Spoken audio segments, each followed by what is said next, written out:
ጴጥሮስ ሆይ አንተ ኮክ በደበዛት ኮክ አሐንጻ ለቤተ ክርስቲያን አንተ አለት ነህ አለው ቅዱስ ጴጥሮስ። የማይነቃነቅ አለት፣ ጎርፍ ቢመጣ የማይወስደው አለት፣ ነፋስ ቢመጣ የማያንገዳግደው አለት ነው። ባንተ አለትነት ቤተ ክርስቲያን እሰራለሁ። ወአናቅጸ ሲኦልን ይሄይልዋ የሲኦል ደጆች አይችሏትም። የቅዱስ ጴጥሮስ እምነት ለኛ መሰረት ነው። ይሄን ይዞ ነው ቅዱስ ጳውሎስ የኛ ሃይማኖት በነቢያትና በሐዋርያት መሰረት ላይ ታንጿል፣ የማዕዘኑም ራስ ክርስቶስ ነው አለ። ለስሙ አጠራሩ ክብር ምስጋና ይግባው። ለአንድ ሰው ብሎ ኢየሱስ ክርስቶስ ምድረ በዳ ላይ መሄድ መረጠ። ሳምራዊቷ ሴት በሰማርያ ከተማ የምትኖር ሴት ናት።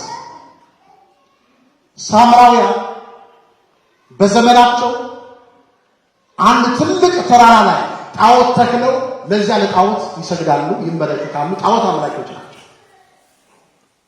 በተለይም እስራኤል ወደ ባቢሎን ተማርከው ለ70 ዓመት ቆይተዋል። እስራኤል ከ70 ዓመት የምርኮ ጊዜ በኋላ ወደ ሀገራቸው ወደ ኢየሩሳሌም ሲመለሱ በታሪክ እንደምናውቀው በመጽሐፍ ቅዱስ ላይ እንደተጻፈው እነ ዘሩባቤል የሶሎሞንን ቤተ መቅደስ ለሁለተኛ ጊዜ አነጹ።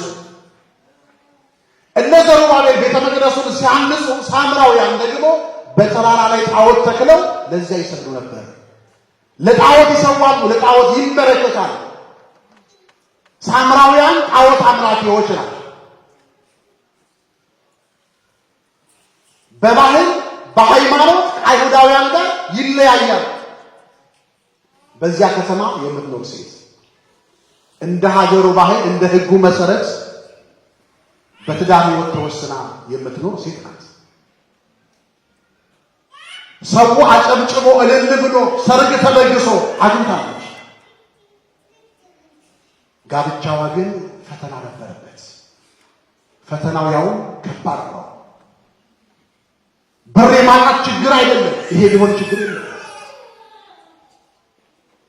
የኑሮ ችግር አይደለም። ይህችን ሴት የገጠማት በቤት ውስጥ የሚበላው የሚጠጣው ጠፍቶ አልነበረም።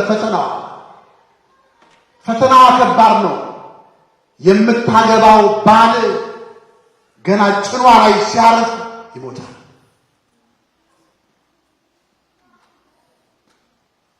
አንድ ባል ቢሞትባት አንዲት ሴት ተፈታለችና ሁለተኛ የማግባት እድሉ አላት። አሁንም አገባች። ሁለተኛው ባሏ ሞተ። አጽናኞች መጡ። መቼም እንደ ሀገራችን እንደምናውቀው ፍራሹ ይነጠፋል፣ ይለቀሳል፣ ከንፈራቸውን ይመጣሉ፣ ብዙዎች ያዝናሉ፣ ያለቅሳሉ፣ አብረውን ይጨነቃሉ። ጥቁር ስንለብስ ጥቁር ይለብሳሉ፣ ንጠላቸውን ያዘቀዝቃሉ፣ ንፍሮው ይነፈራል፣ ቆሎውም ይመጣል፣ እንጀራውም ይጋገራል፣ ጠላው፣ ሁሉም ነገር ይመጣል። ለማጽናናት ምግብ ይበላል፣ ይደገሳል። ግን በዚህ አካሄድ የተጽናና ሰው አለው ነገር ነው። ይሄ ሁሉ የማጽናናት ስራ ለስንት ቀን ነው የሚቆየው? ለ3 ቀን። ከ3 ቀን በኋላ ሁሉም ሰው ይሄዳል። ሁሉም ሰው ሲሄድ የሚቀረው ያ ሐዘንተኛ ብቻ። 4ኛ ቀን ላይ ሰው የለም። ሰልስት አልፏል። 4ኛው ቀን ላይ ሰው የለም። እየሰማችሁ ነው? 4ኛው ቀን ላይ ብቻችሁን ነው የምትቀመጡት።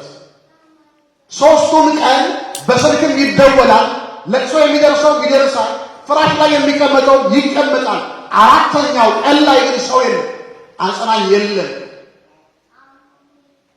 እንደ ሰው አጽናንተው የሄዱ ሰዎች ማረጋጋታቸውን ማጽናናታቸውን ጨርሰው ያው ሰውየው ላይ ጽናና ከንፈር ከመምጠጥ አያልፍም የሰው ማጽናናት። 4ኛው ቀን ላይ ግን ሰው ሁሉ ሲሄድ የሚመጣው የድንግል ማርያም ልጅ ኢየሱስ ክርስቶስ ነው። ለስሙ አጠራሩ ክብር ምስጋና ይግባው።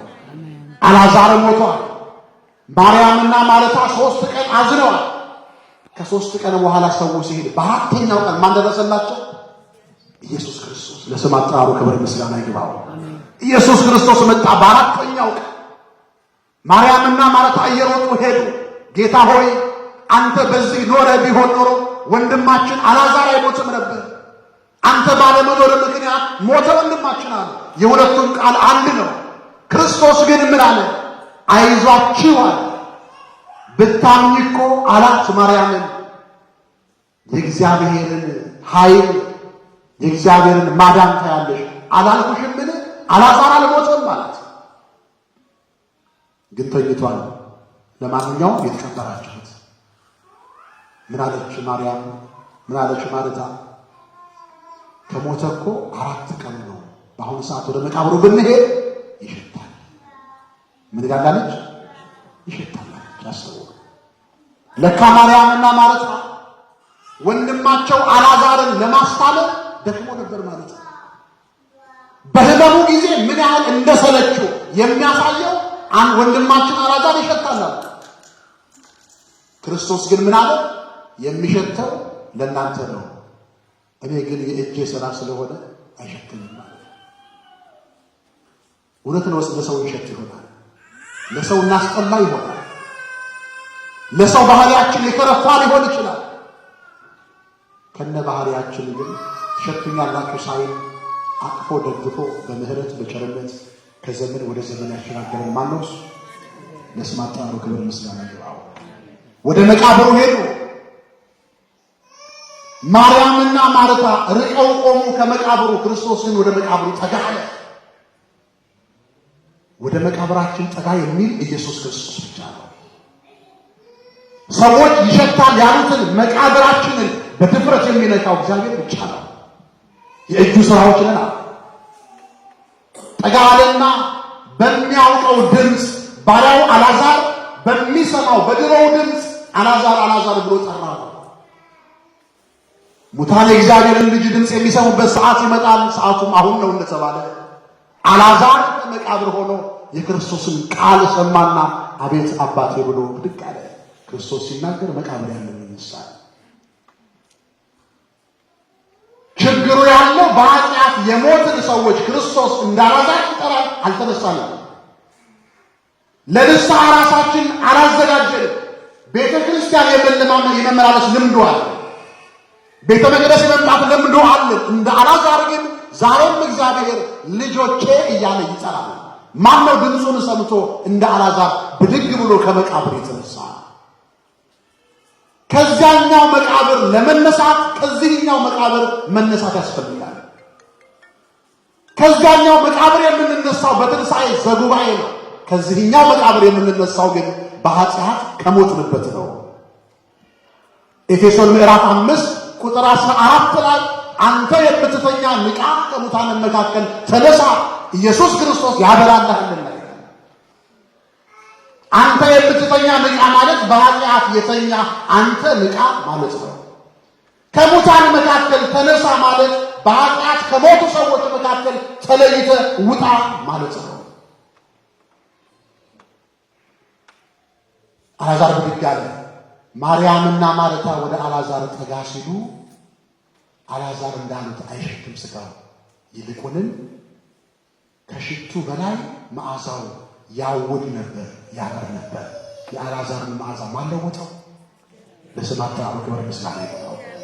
እንዲህ ነው ሰዎች ኃጢአታችን፣ በደላችን፣ ክፋታችን፣ ተንኮላችን በውስጣችን ያለ ባህል ሲሸታቸው ሲከረፋቸው ክርስቶስን ወደ ራሱ ጠርቶ ጠጋ አድርጎ ወደሱ መዓዛችንን ለውጦ ይሸታሉ ያሉ ሰዎች በመዓዛችን ሲራኩ እንዲህ የሚያደርግ አምላክ ክብር ምስጋና ይግባው። ሶስተኛ ባል አገባች። ሶስተኛ ባሏ ሞተ። አራተኛም አገባች። አሁን ከዚህ በኋላ አጽናኝ የሚባል ቤቷ ውስጥ የለም። ብቻዋን በቤቷ የተቀመጠችው አስተውሉ። የሚያጽናኑም ሄደዋል። መሄድ ብቻ እንዳይመስላችሁ ምን እያሉ ይሰድቧታል? ነፍሰ ገዳይ 4 ባሎቿን የገደለች። ይሄ ብቻ አይደለም መከራ። 4 ባሎቿ የሞቱባት የባሎቿ ዘመዶች ሊገሏት ይፈልጋሉ። በ4 ብቻ አላበቃም ሐዘኗ። ሰው ናትና ፈተናዋ እየበዛ ሲሄድ 5ኛም አገባች። እሱም አልተባረከላትም። እሱም ሞተ።